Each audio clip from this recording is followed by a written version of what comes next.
Hey everyone, so today I want to give you a quick start guide around how to unscrew your body from the modern day diet, specifically focusing in on how the big food cartels pretty much locked down and monopolized the entirety of the mainstream food supply and laced all of your favorite snacks with soft kill chemicals in order to cook your body in health and basically turn you into a submissive little wimp that's addicted to eating chemically altered frankenfood. So I don't want to spend this entire video just complaining about why we're completely screwed in modern day, but I do want to give you guys some actionable steps around what you can do to preserve your health and stop your hormones from being cooked from all the James Bond level villains and psychos running all of our corporations, agriculture, and government. To me, it's really important for me to hit on this topic because if you really want to reach your highest potential physically, mentally, and even spiritually, there is no way you can access your inner genius and to create the impact that you want if your own body is getting whacked by ultra processed, chemically laced foods. So many people underestimate this, but if your body is a mess, then that will fundamentally ruin every other aspect of your life and keep you imprisoned in a state of mediocrity. So, for context, when you go to a typical grocery store, nearly all food brands that you see on the store shelves are owned by just a tiny handful of massive mega corporations. And what this essentially means for you is that if you want to vote with your wallet in terms of supporting healthy food brands that are in alignment with your values, well, that's about to get a lot harder because these corporations have pretty much a monopoly on all the available food options on most store shelves. And since they're primarily focused on maximizing profits at the expense of health, and some good examples of where this has happened are popular brands like CAT chips. I think they got bought out recently, or Dave's Killer Bread, which used to have very good high quality ingredients.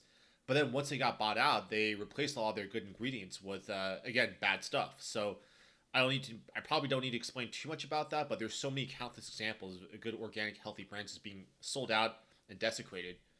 So when you compare this to other places in the world, like Europe, for example, where the majority of chemicals used in American store shelves are banned and outlawed just simply out of common sense, here in America, you're essentially buying from corporations that literally have no conscience and would not care at all if your intestines turn inside out.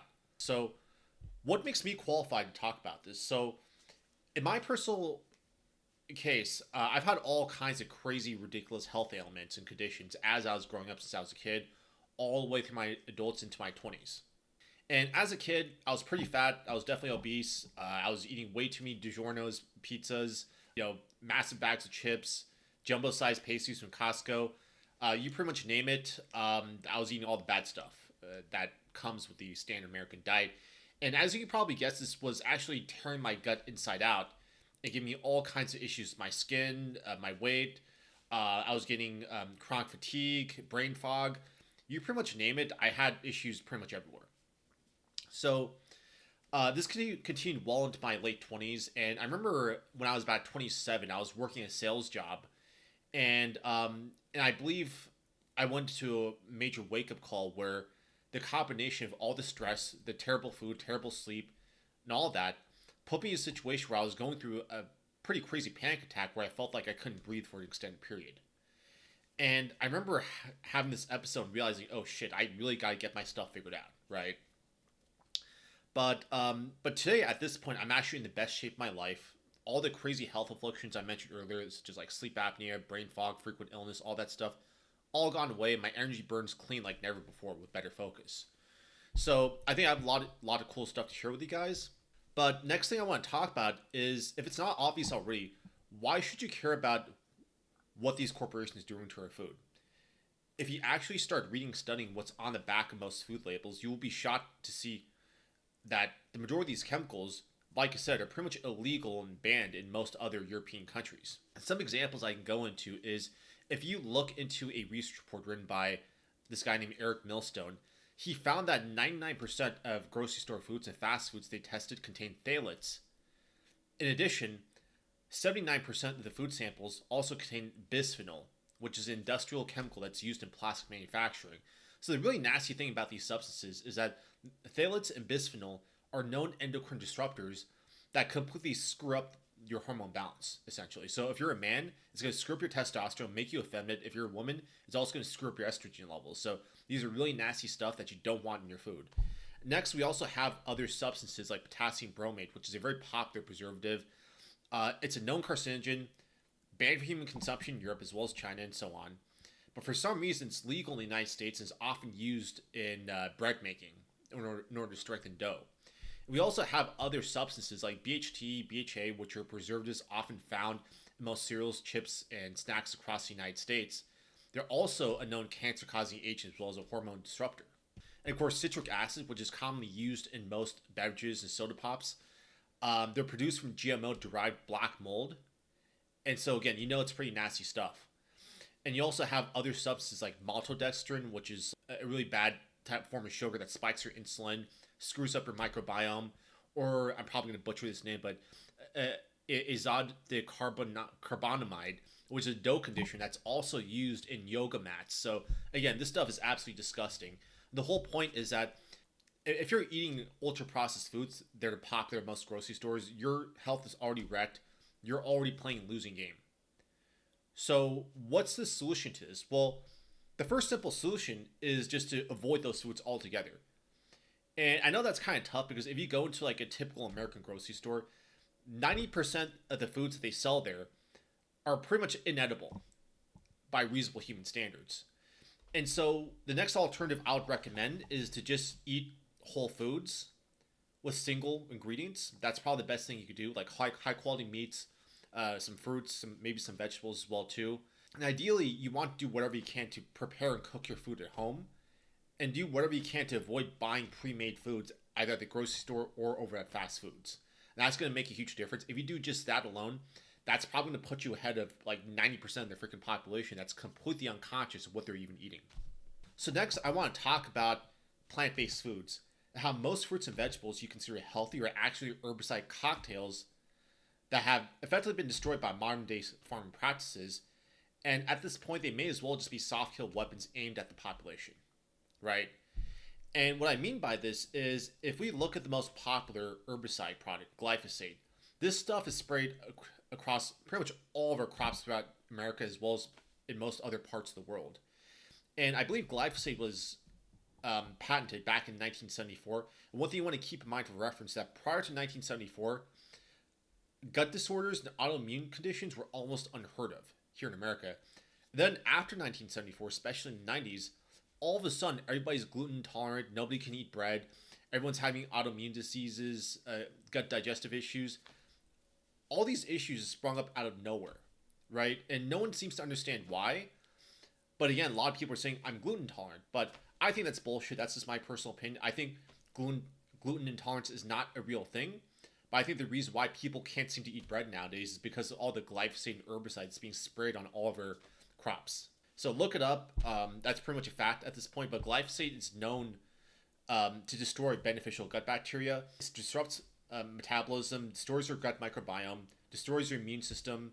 Again, also acts as an endocrine disruptor, which messes up your hormone balance. So it does all kinds of horrible things, causes inflammation throughout the entire body. The list goes on, right? And the unfortunate thing is that most breads and grains throughout America are just sprayed to the gills with glyphosate, to the point that it's pretty much inedible. For me, I don't even eat bread here in the United States. If I lived in Eastern Europe, maybe in a place like Italy, I'll probably consider eating bread and pasta because their farm practices are completely different from here in the United States. But here in the United States, bread is not actually bread. It's some sort of Frankenstein type concoction that's pretty much inedible. It does not even constitute food in most other European nations. So again, if you eat a slice of bread, it probably won't kill you. But again, eating bread is it's a surefire way of screwing up your health, basically. So I'll just try to avoid it as much as possible, at least here in the United States. Unless you're able to bake your own bread at home using flour imported from Italy, for example, that could be okay. So that's my own personal opinion. So again, the problem around this is that most foods that people consider healthy, like fruits and vegetables, are not really as healthy as you think it is when you consider the herbicide concoction that's been mixed into your fruits and vegetables. Now, of course, you could potentially try to rinse your vegetables using baking soda just to remove as much of the pesticides as possible, or you can buy organic and that can help too. But in my personal opinion, I still believe that there's reasonable concentrations of herbicide residue left even among organic foods. Even then, you're not really safe. So in my opinion, it's almost impossible in modern day to avoid glyphosate contamination in your body. So a few potential options I would recommend is, one, Try to minimize your consumption of vegetables as much as possible. I don't think, in my personal opinion, I don't think vegetables have a lot of health benefits, truth be told, especially with the soil and mineral depletion in our soil. Um, Most vegetables have a tiny fraction of the nutrient density as, say, 50 years ago, for example. So I think fruits are probably way better in terms of nutritional profile. But again, like I'll just try to minimize like the amount of fruits or vegetables that you're eating. Maybe lean more towards an animal-based diet so you can minimize the amount of plants that you're eating. I think that could help quite a bit. Another thing you can also do is go on a regular detox regimen. I think this is really powerful because again, there's no way you can completely avoid having toxic chemicals go into your body. It's not a question if you're gonna have an accumulation, but you definitely will at some point in time, to the point that that requires that you do like an extensive detox regimen to get that stuff out. So examples of detoxes involve ingesting toxin binders like activated charcoal, bentonite clay, microalgae compounds like chlorella, spirulina. There are a lot of options out there, but I highly recommend that you take toxin binders at some point so that you can regularly get those stuff out of your body. In addition to maybe doing an infrared sauna and just sweating that stuff out, that could be helpful as well too. So next thing I want to talk about now is your water supply, especially your drinking water. And as you can probably guess, your drinking water is completely poisoned to the gills. Okay? And your drinking water, especially if you live in the United States, has all kinds of nasty chemicals like chlorine, fluoride, heavy metals. I've heard reports that there are traces of feces as well as birth control chemicals in our water supply that people are drinking, absorbing. And what you might be thinking right now is that, oh, hey, I filter my water using a Brita filter or something like that, or something I bought from the local store, so I should be covered, right? Well, the answer is no. Most store-bought water filters don't do shit. I'm just going to put it out there right now. Most store-bought water filters are completely useless. I mean, most of them probably do remove a good portion of the chlorine to their credit, but they leave a lot of the key heavy metals like arsenic as well as the fluoride in the water. So again, most normal store-bought water filters do not remove the fluoride, which is a known neurotoxin that was used by the Nazis to dumb down the Jewish prisoners at their concentration camps. So again, you do not want that stuff in your water at all. In addition, I believe there are also high traces of herbicides that are found in our drinking water too. One popular one being atrazine, which is known to turn frogs gay upon exposure. So again, you don't want that stuff in your water, okay? So what is the correct way of filtering water? Right, that's a great question. And based on my research, the two best ways to filter water is A, using reverse osmosis, or water distillation. Starting with reverse osmosis, I believe reverse osmosis is one of the best options out on the market. I believe it takes out about 80% of the fluoride from your water, as well as a bunch of other stuff. And so it may not be perfect in terms of taking out all the contaminants, but it is better than most other options. And in my opinion, the best option to use is water distillation, which removes just about 100% of the chemicals and contaminants. And that's what I personally use at home. I'll let you do your own research in terms of where you can get a water distiller, but I think they're a couple $100 typically. But again, that's one of the best investments I've ever made. The only caveat that I would remind you guys that if you do plan to drink distilled water, it's probably not a good idea to drink too much distilled water due to the mineral depletion. So what you may want to do is that you want to add minerals to your distilled water. And you can go on Amazon and just buy trace minerals to mix into your water, or you could just add a little bit of Celtic sea salt to your water so that you have enough minerals and electrolytes when you're drinking. Because otherwise, if you drink straight distilled water for too long, then it will strip your body of helpful minerals. So again, you don't want to do that for too long. Next thing I want to touch upon now is the USDA diet guidelines in the food pyramid and how it has everything completely, utterly ass backwards. And the funny thing about these government recommendations is that if you do the precise opposite of what the government tells you to do, a lot of times you're way better off than doing exactly what they say. And this applies to this exact scenario where, for example, if you look at the USDA food pyramid, you're going to notice that they recommend 6 to 11 servings of grains, bread, and pasta, essentially. So they recommend that you consume as much ultra processed carbs as possible, and set that as your first priority, followed by vegetables and fruits. And then they mention things like dairy and meat and animal products as the smallest or the least priority.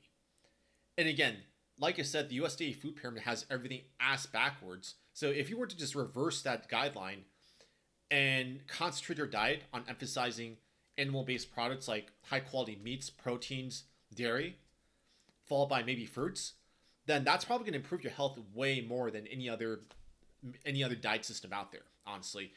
And and this is also part of the reason why that even still in 2025, nobody seems to understand what a healthy diet looks like, right? Because there are all kinds of crazy diet systems out there. You got the vegan crowd saying you should never eat meat, it's bad for you. You have the carnivore people saying that you should never eat vegetables or carbs ever. Then you have some folks in the middle, like who are proponents for things like the paleo diet, primal diet, etc. It kind of goes on, right? But I'm not going to go into a full analysis of all the other crazy diets out there, but I'm just going to talk about what worked for me. But what I did is that I started doing the carnivore diet. Actually, just take another step back. I started out doing the vegan diet initially. That completely destroyed my health, gave me all kinds of crazy gut and digestive issues and skin issues. And then after that, I switched into doing the carnivore diet after listening to a Joe Rogan podcast. That completely turned my health around. I couldn't believe how powerful it was. Now, I'm not saying that everyone has to eat only meat all the time.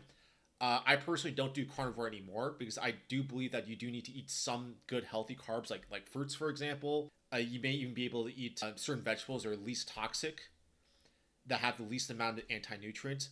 And I'm personally a big fan of eating fermented foods like kimchi or sauerkraut, stuff like that, because if you ferment the food, that actually deactivates a lot of the anti-nutrients versus if you were to eat them raw. So again, my personal opinion is that you should eat a lot of high quality proteins like beef, maybe some pork as well too, or chicken. And you can also mix in some fruits, which are relatively nutrient dense compared to vegetables. Vegetables I don't really emphasize too much, but I might eat some fermented vegetables every once in a while. Maybe even eat cooked vegetables if I feel like. I'm not too strict about it, but again, you should be setting high quality proteins as your first priority, at least in my personal opinion. So try that out to see whatever works for you. And again, I'm not too strict about that. And as I may have mentioned earlier, I also recommend that everybody at least begin adopting some sort of detox regimen to start purging your body of any accumulated toxins that you collected from your food and your environment. If you live in the modern day, you definitely have a high concentration of toxins floating around in your body. So if you're not constantly trying to purge that stuff out, you're only going to function at a tiny fraction of what you're capable of if you don't detox your body. So anyway, that's all I had to share for today. I can go on for hours about this topic because there's no shortage of toxic hazards threatening our health and well-being. But I feel like that should be enough to cover for today. And again, that's it for today's video. If you guys like this, let me know. Give me a sub if you want to help me out. But talk to you guys soon. See you next time.